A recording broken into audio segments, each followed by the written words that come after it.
all the right notes here, and it leads beautifully into our next speaker, because we are now hearing at the psychology behind travel mode choices and why people do or do not use alternatives to cars. And I'm very pleased to now welcome Dr. Ian Walker, who is the Associate Dean Research from the Faculty of Humanities and Social Sciences at the University of Bath. Welcome, Ian.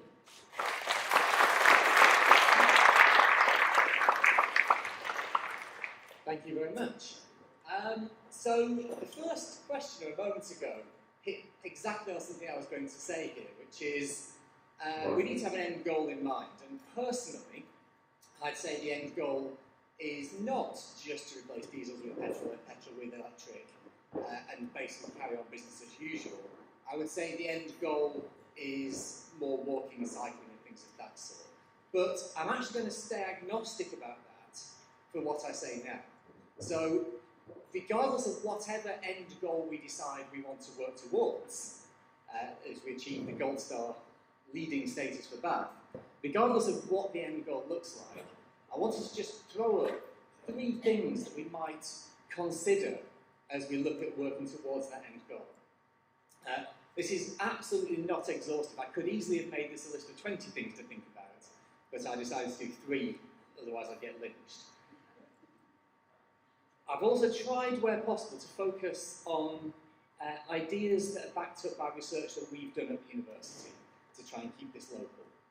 And so as we look at changing people's behaviour, as we look at trying to maybe shift the way people get to work, the way people get to shops, maybe trying to encourage people to do one thing or another, there's a couple of things we need to think about. And the first, perhaps slightly surprisingly, is that it can be hard to work out why people are doing the current behaviours in the first place. And that brings me to my first thing to consider, which is people don't often know why they drive. We like to think, we like to believe that the world works like this, that we weigh up the pros and cons of actions and choose the best one. And certainly, if anyone's had any interactions with economists, this tends to be how they view the world. Weigh up the pros and cons and choose the best action for optimal utility. And this does happen in some circumstances. You know, I suspect if you were to go out tomorrow and seek to buy a new fridge, you would probably do this to a large extent. You would look at information, say, oh, well, this one costs this much but has this feature, this one costs less but doesn't have the feature. You'd weigh up some pros and cons and come to an outcome you're happy with. So this does happen in certain circumstances. The problem is, we don't often do this. And I can give you a very, very quick example of this. Let's do a silly example. How many of you this morning, hands up, how many of you this morning weighed up the pros and cons of wearing clothes? Or did you possibly just put clothes on because that's what you do every morning? And this is what we call a habit. So as psychologists, we define a habit as something that has been repeated. Maybe originally, maybe in the first place, you did weigh up the pros and cons of your behaviour. But imagine if you did that every single morning. You weigh up the pros and cons of getting to work. You have to go on the website and look at the bus information and look at the car costs. You weigh all this stuff up every single morning. And every single morning you reach the same conclusion. That's an incredible waste of effort. Each of you is here because you have got like 100,000 years of ancestors who didn't waste energy.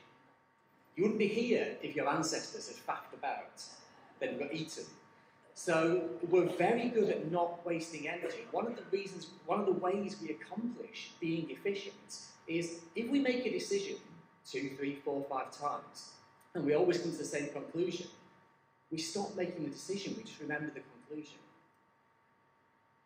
And so what happens is, if you repeat something in a stable context, like if you repeat leaving for work in the morning from the same house, it just becomes automatic. You just repeat yesterday's behaviour without weighing up the pros and the cons anymore. And that can be hugely important if the pros and cons change. So the implication of this is tomorrow's commute is usually an unconscious repeat of today's commute. You don't weigh up the pros and cons. And what that means is, almost all the time, changing people's minds won't change their behaviour. You could persuade everybody that air pollution is a massive, massive crisis. You could persuade everybody in Bath of that tomorrow, but their behaviour won't change. Because come Monday morning, as they leave work and pick up their car keys, they are not weighing up the pros and cons of picking up the car keys. They're just doing that because that's what you do at 8:30 in the morning. So we have to do something more than just persuade people that change is necessary. We have to put barriers in place to the current behaviour, move the car keys effectively, and we need to make alternative behaviours simpler.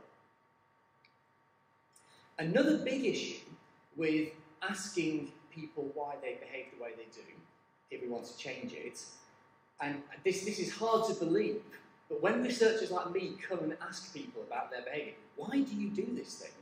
Weirdly, people don't always tell you the truth.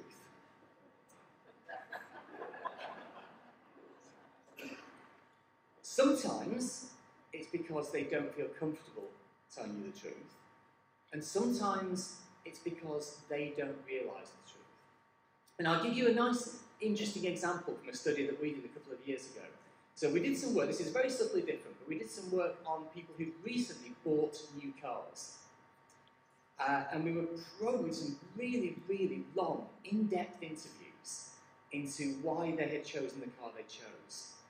And what we've got here on this graph, I don't know how well you can see this, but across the bottom are various topics that came up in the interviews. Practicality, budget, experience, the environment, we'll see that in a moment, blah, blah, blah, blah, blah. So, and this here, this order, is the average order that they came up in the interviews. So this is the thing that was most likely to be discussed first, this is the thing that was most likely to be discussed last, emotion in this case. And then what I'll do is show you a column for how many things people said about each one. So the first thing that comes up in most interviews, and the thing people talked about the most, was practicality. So if you say to anybody, why did you just buy that car? Why did you spend £80,000 on that Range Rover? Oh, well, it's a practicality issue, and they'll talk for a long time about how practical the Range Rover is. The second thing that they tend to raise, and also quite important, roughly half as important, is the cost. Maybe the cost of buying it, maybe the cost of running it. And then we come on to previous experience, I had one of these before and I liked it or whatever. Now then, relatively early on, the environment comes up. So it must be important to people, mustn't it? It comes up early, but people have got nothing to say about it. So this is and obviously I wanted one that wasn't going to kill any pandas, but moving on. This is essentially the social desirability. Look, we both know I've got to pretend to care about this in justifying the 4-litre car I just bought. But I'll say it early, but I have nothing to say about it. Then we move on a bit, we get these things that are not very interesting. And then we come eventually, and this would typically be an hour into an interview. Image. And it's almost as important as money. It's almost as important. People, once they get onto image, they've got an awful lot to say about it, but it takes them a long time to get onto it. Is that because they don't feel comfortable saying they wanted a car that makes them look good or makes them feel good? Or is that because they weren't consciously aware of just how important the image was to them when they bought that car? Could be both, but the point is, if you don't spend an hour or more talking to an individual, you'll never get this. So just asking people what they want in a vehicle, asking people why have you just done that? You're not going to get the truth. You can't just ask people.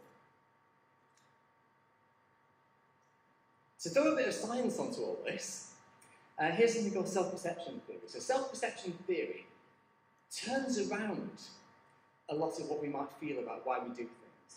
This is how it feels.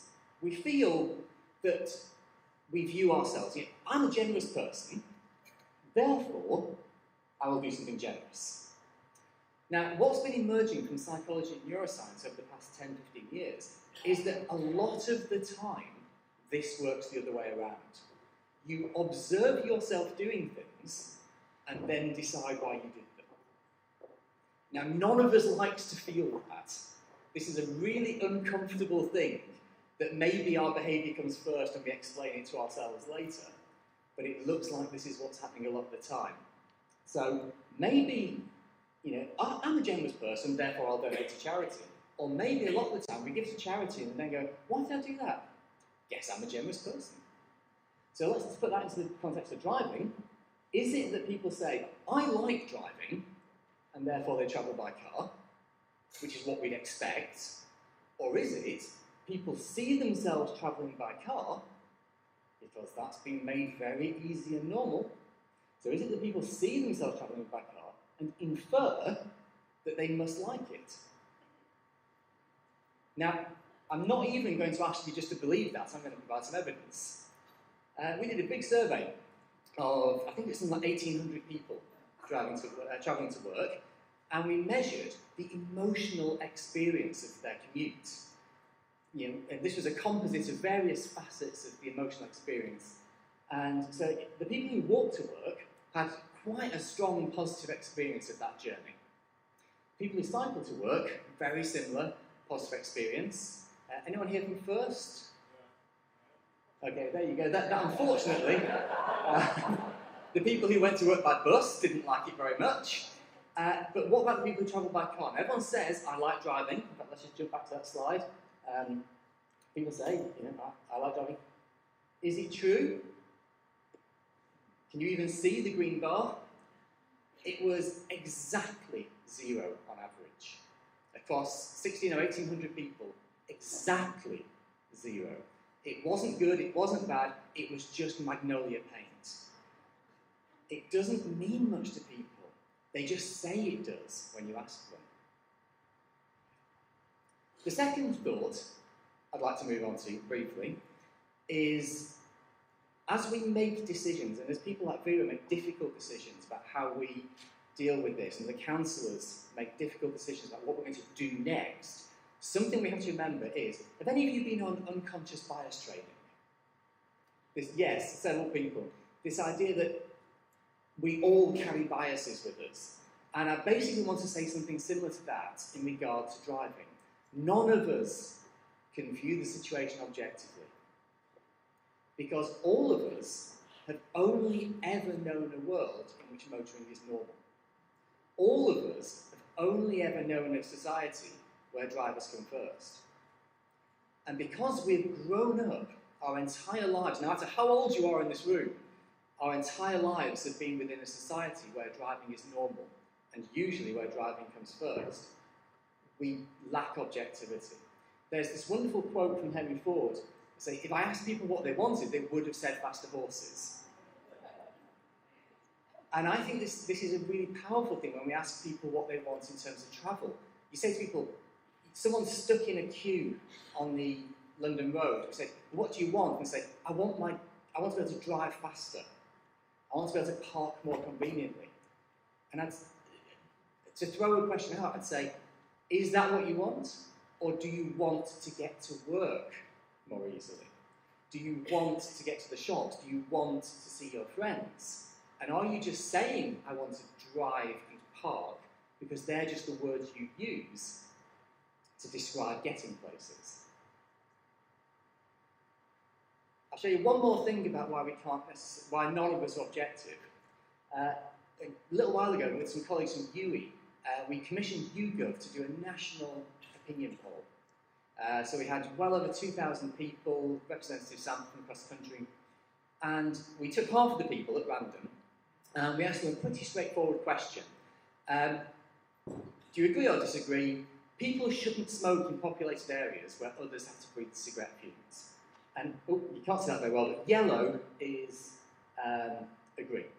So almost everybody in Britain agrees you shouldn't smoke in a populated area where other people have to breathe the cigarette fumes. You can probably see where I'm going with this. Randomly, the other half of the people we tested had 2 words changed in the question. People shouldn't drive in populated areas where others have to breathe the car fumes. And suddenly, it changes dramatically. 3/4 of British people go, oh no, that's fine. Cigarettes I had a problem with, but this is fine. These are the same question. Is it okay to make somebody breathe your fumes without their permission? It's the same question. And yet, as soon as you put the word car or the word drive in it, we all change our opinion. We are not objective. Objectively, those are the same question. People do not treat them the same because none of us is objective. And so just to finish, my third and final thought, is something that I hope will be useful as we think about this. Because, I've worked in this field for a long time. I've seen how these things go. I've seen how people, either sometimes with bad intentions, sometimes just through the desire to keep the status quo rolling along because that's the status quo, so it must be okay. There's this temptation always, let's have another consultation. Let's talk about it further. Let's spend 4 years asking local people what they think about 20 metres of cycle track. So I'd like to just leave with this final thought. When it comes to dealing with the issues we're talking about today, the burden of proof is not on those who advocate change. The burden of proof is on those who advocate the status quo. Change is obviously necessary, and as soon as if you're pushing for change in air pollution and changing people's transport behaviours, if somebody says to you, well, prove it to me, we need to be ready to turn that around and say, no, prove to me why allowing the thousands of deaths per year to continue is acceptable. Prove to me that there is an economic case for allowing all these people to die and the various other problems that emerge, and then we'll leave things as where they are. If not, we're changing them. Thank you very much.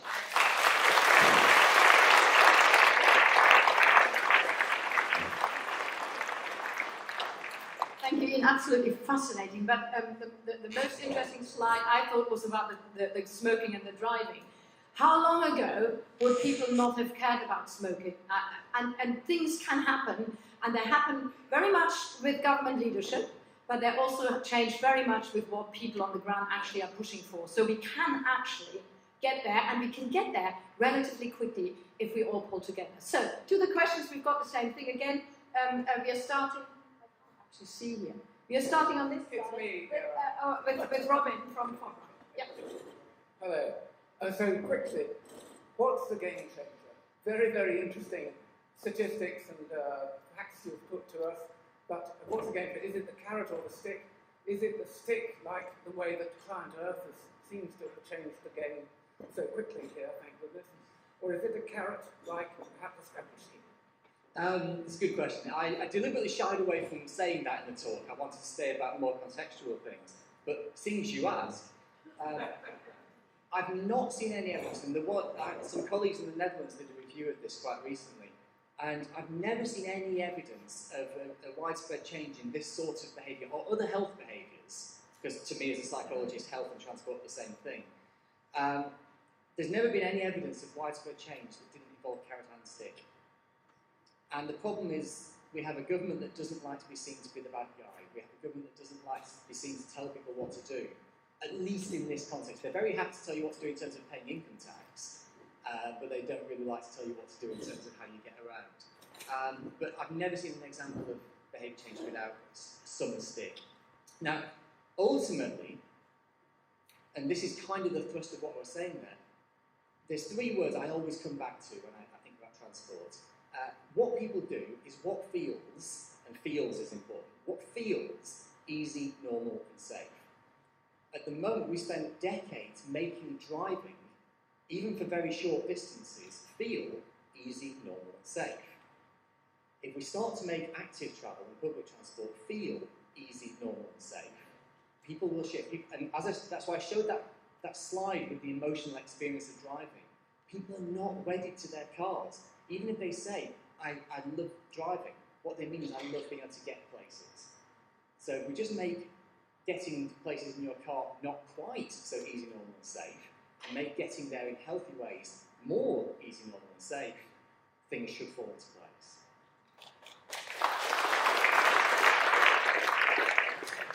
And I just believe in individual leadership. If everybody here in this room made 1 car journey less, if you are a motorist, it will make a difference. We're not talking about going from 100 to 0. We are talking about reduction and then creating a momentum and we can all achieve that. The next one. John Lucas, thank you very much, Ian, for what I thought was a brilliant talk. The lesson I learned from this is we need to focus on the practicality and the image of driving. And I think the practicality is something we can deal with quite easily with various things that we've done. So I'd like to hear a bit more of your thoughts on how we can tackle the image problem. And I think that's going to be the biggest challenge, because it's the image, as you quite rightly said, that people cling to longest when they cling onto their cars. Yeah, I think that's incredibly important. I think one of the things that all of us who work in transport change, and I'm as guilty of this as anybody, we have this habit of sort of automatically assuming that we're going to fix this by giving people information. So if we wanted to, let's say, for example, I was working with another local authority recently, and they wanted people to take the bus more often. And you could just see their instinct is just to give people lots more information about the bus. If we just give them more information, then that will fix the problem. It goes right back to that first slide of where behaviour comes from. Now, do you know who doesn't give you information? Car manufacturers. They don't provide any. You show me a car book in the last 20 years that has any information in it, and I'll give you a silver button. What they sell you is emotion. They sell image, they sell how you will feel, how it will make you look to other people. That's all they've done for a long time. I'm sure they probably stumbled on accidentally, but that's what actually influences people. Now, on the one hand, this means we probably need to look in the same direction. On the other hand, it means we probably need to curtail the advertising in cars and start to control it like we do with alcohol. And on the other side, more negatively, it means that we're swimming against the tide because they've got decades head start of promoting the normality of driving, even for short distances, that we've got to fight against. And I would also say, I mean, look at smoking. Good example. How long was it that smoking was cool? Every cool woman was sitting on a car bonnet. So we've taken the cool woman smoking on a car bonnet away, but we still have the car bonnet, which is the coolest thing in the world. So it is obviously also around action of making advertising, the image of cars and so on and so forth, something that we simply don't feel is cool anymore. But yeah, and that's national leadership to be quite honest, because that has to go through legislation and all the rest of it. Hello, I'm Dave Pickard. I liked your first thing about the repetition and stable context equals habit, and I was thinking about the stable context and how we can disrupt that. It struck me the plastic bags thing is a fantastic example where the habit of just picking up a plastic bag, but then 5 pence was enough just to make people break that habit. Yeah. What are the methods? How can we disrupt this stable context in the case of cars? Yeah, it's a brilliant question. One thing that's interesting is we've sat down several times, and it's something I've had my students do several times, is you say, well, what are the points in your life when your life is naturally disrupted? And there are some, obviously leaving home, new job, having a child, marriage, bereavement. But when you actually start to listen like that, they're actually relatively few. You only have about 12 of these in your life. Now, there are some of those that we could be leveraging in a much smarter way. Moving house is a great way. We've studied the heck out of moving house. This is the perfect time to change the way people travel, because your habits have to break at that point. And yet, what do? We allow home builders to build new homes with 2.4 parking spaces per house. We should be, as people are moving, we should be helping them say, well, how are you going to drive less as you move? How are we going to make it so that you can live in this new place and be less reliant on your car? Or to come back to the question about low incomes, how can we free people from being trapped into having to own a car when they're on a low income? Which is how I would have framed that. So moving house is one we could be doing much smarter. The property developers, the government, property developers just do what the government tell them to do. So we need some legislation there. The carrier bag charge is a really interesting one, because the money is not enough to change behaviour. It's not that the 5p is expensive, it's that it sends a signal. It just puts a barrier in the way, and we definitely need to be looking for some nice opportunities to do something like that. But I don't quite know what they are, sorry. Two more questions, and I think that wraps the session up very nicely, and then we have a break of half an hour. and start again at 11:40. But let's just hear the two more questions. Hello, Maureen Milburn from Balford. What is the practicality that you suggest if you've got to get through on the London Road, start work at 6 o'clock? There's no other way to get there unless you use your phone. Yeah, it absolutely needs to be. It needs to be, the London Road absolutely should have a continuous bus lane its whole length, not one that disappears at the top end. And it should absolutely have protected cycleways along it so that you can travel safely by bike. I would change that road dramatically if I had a magic wand. But the infrastructure, it's not rocket science. We know what needs to be done, it's just doing it. But if we change that physical environment in a few simple ways, proper bus lane, proper cycle lanes, get the proper number of buses running on it, those problems would disappear. Okay. Next two. There's two more. Yeah. I'm Tony Lloyd. I live in Swansea, which is just outside Larkhall. I was very interested in your slide, which said the one with the buses, and people don't like travelling on buses, don't enjoy that. I'd love to travel on the bus, but we just don't have any. Yeah. But even if I live a little bit further into the city where there is a bus service, in most cases the buses do not go where I want to go. They only take people into the middle to shop in the big shops. If I wanted to go up to Claremont to the shop there, I couldn't. If I wanted to hop over to Coombe Down to see a friend, I couldn't, without it taking me an hour or more and costing me a lot more than the thing. So what can we really do to make public transport more acceptable, more useful? Because I hear lots and lots about, just discourage the cars, but you can't just discourage the cars. You've got to give us a real alternative, which is cheap and frequent and diverse bus services. Yeah, I completely agree. I mean,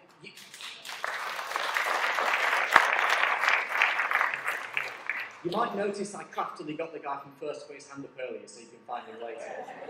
Oh, what are you looking? No, absolutely. And the thing is, there absolutely needs to be a change. I don't know if we can leave it to private companies just to do this by themselves. I don't know if a simple hub and spoke arrangement that we currently have is the answer. That we certainly need easier mode mixing. That's something we tend to have a problem with at the moment, is switching from one mode to another. How can we better integrate bus and, let's say, forest bikes? How can we integrate those sorts of things better? How can we have a bus network that's more like, let's say, and I've got to be careful with the T words, I'm not a fan of trams, but the tram network in the German city I used to live in, which didn't just go in and out of the centre like hubs, but also went in rings around. How can we emulate that sort of thing better? That's the sort of thing we need to be looking at with the buses. Can I just say one thing? We need a cheap alternative. Actually, owning a car is a very expensive thing to do. So why are we looking for the buses to be so cheap when cars are actually not cheap? But yeah, I know, and I'm not an apologist. I'm not an apologist for the bus companies here, but I would say the biggest reason why people don't use the bus is reliability. Reliability is not there because we have congested roads, and the congested roads are there because we've got cars on them. So there is actually a correlation of all of those, and we need to really look at this behavior. Why do we look at the car as the cheapest, most practical, and so on and so forth, mode of travel? But anyway, I don't want to talk too much. Last speaker now. Last question. Two very quick points.